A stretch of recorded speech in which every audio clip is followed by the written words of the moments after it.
el gusto de saludarte y presentarte el siguiente video. Mi nombre es Eva Ramírez y en este video revisaremos herencia mendeliana. Principalmente daremos ejemplos de las leyes de Mendel para que reconozcas que las leyes de Mendel son la base de la explicación de la herencia de los sistemas biológicos. Hablaremos un poco acerca de los cuadros de Punnett. Bueno, en los más de 150 años transcurridos desde que Mendel comenzó sus experimentos con guisantes, los biólogos han investigado la herencia de múltiples genes en numerosos organismos. De manera general, los científicos han optado por organismos con ciclos vitales más cortos que los guisantes que utilizó Mendel.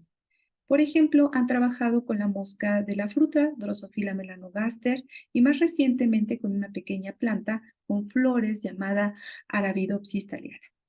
Mientras que los guisantes tardaban más de 2 meses para completar un ciclo de vida, la mosca de la fruta tarda 2 semanas y Arabidopsis 6 semanas aproximadamente.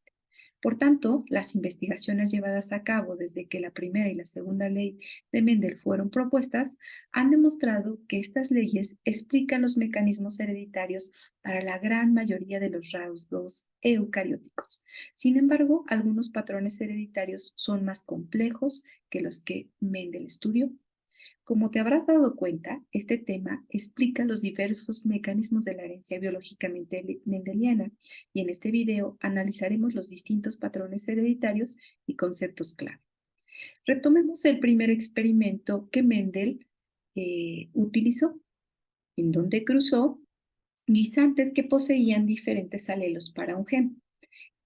Utilizaremos las plantas que poseen vainas verdes con plantas que poseen vainas amarillas. Recordemos que los alelos se van a representar con letras mayúsculas cuando son dominantes y con letras minúsculas cuando son recesivas. Basta que un alelo dominante para hacer que una planta muestre un fenotipo dominante, pero para que el fenotipo recesivo se exprese necesitamos los dos alelos recesivos.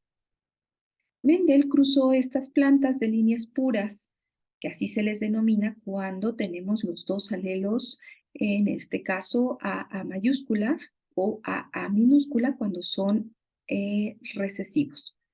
¿Sí? Se les conoce como homocigoto dominantes o homocigotos recesivos respectivamente.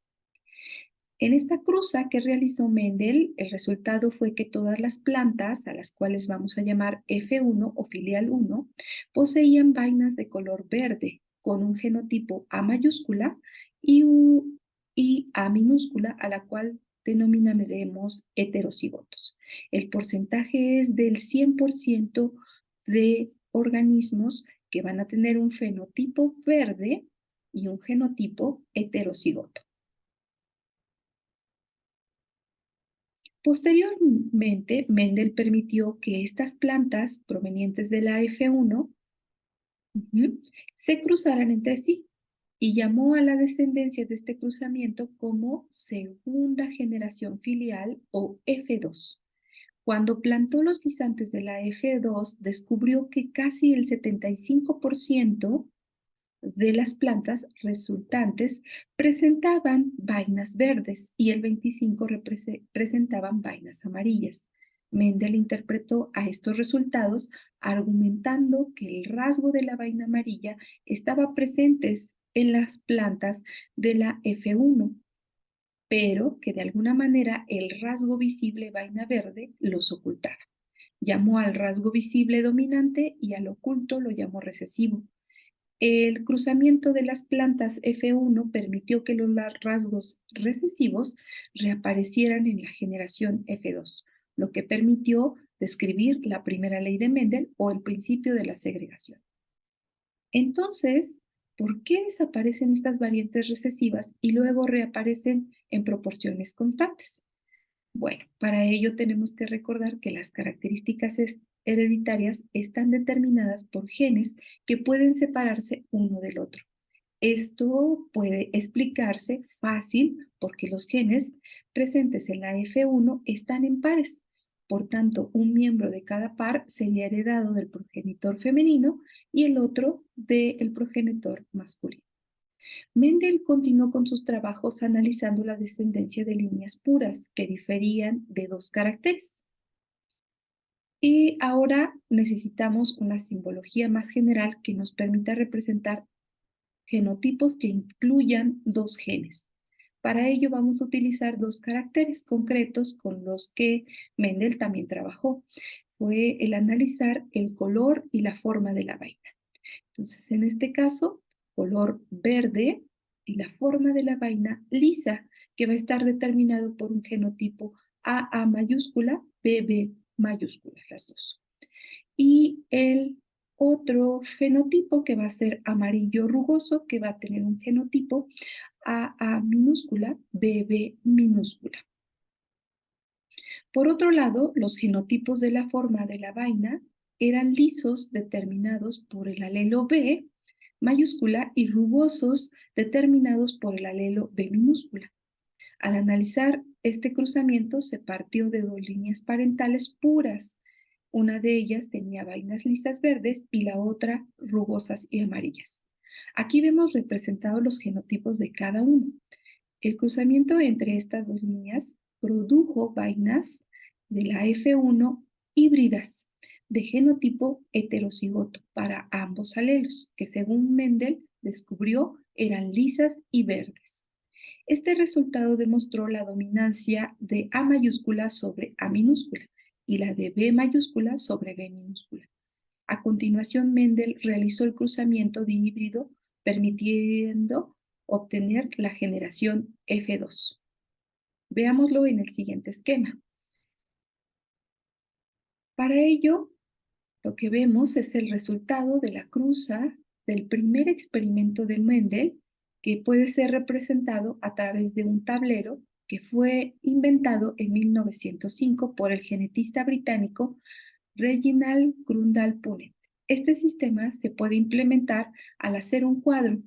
Este sistema lo que nos permite es separar los gametos producidos por cada progenitor, gametos femeninos y gametos masculinos.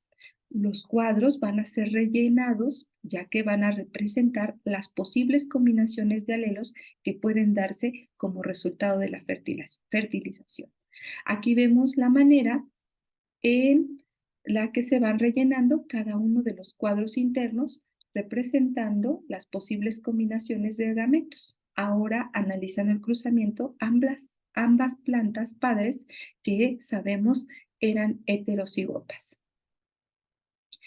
Es importante que cuando estés elaborando estas representaciones esquemáticas cuentes con una guía que te permita representar cada letra, pero también conozcas el fenotipo y el genotipo que estás representando. Ello te permitirá mejor calcular las proporciones genéticas. Ahora, una vez que has finalizado tu cuadro de Punnett, vas a poder visualizar las posibles combinaciones de estos gametos. De esta manera, obtenemos todos los genotipos posibles de los individuos de la generación F2, como muestra el diagrama de Punnett que acabamos de completar. La generación F2 entonces va a contener varios genotipos, como lo observas en el cuadro, pero solo hay 4 fenotipos en proporciones que van a ser 9 verdes lisas, 3 amarillas lisas, 3 verdes rugosas y 1 amarillas rugosas. Así que cuando trabajamos a nivel de la formación de los gametos, las leyes de Mendel explican tanto el fenotipo de la F2 como los genotipos. Por tanto, Mendel fue un científico muy minucioso y siguió comprobando la segregación independiente, lo cual permitió sentar las bases de lo que ahora conocemos como genética, que es la ciencia que estudia la herencia biológica, es decir, cómo se transmiten los caracteres genéticos de generación en generación. Te invito a que continúes con la actividad de este tema.